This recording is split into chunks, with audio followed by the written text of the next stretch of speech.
In today's video, I'm going to teach you how to add toggles in Notion. Toggles are a simple way to keep your pages clean and focused by hiding details until you need them. They're perfect for organizing FAQs, meeting notes, checklists, or any content you want to expand and collapse on demand. First, open your browser and go to notion.com, click Login, and once you're signed in, head to the workspace you want to work on. From there, open the specific page where you want to add toggles. This could be a document, a notes page, or any project dashboard, anywhere you want to introduce a cleaner, more structured layout.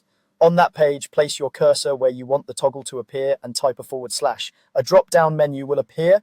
This is Notion's command menu, which helps you insert different types of content. Scroll down through the options and look for toggle, click it, and Notion will add a toggle block right there on your page. Now add the content of your toggle. Think of this as the title or label that will be visible when the toggle is collapsed. Keep it clear and descriptive so you can easily find what you need later.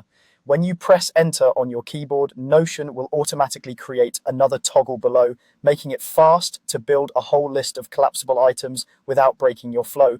To include more information inside a toggle, click the toggle to open it, then click into the space under the title and start adding your content. You can write text, drop in images, or place other blocks inside. Everything you add here will stay neatly hidden until you click the toggle again, which keeps your page tidy and easy to scan.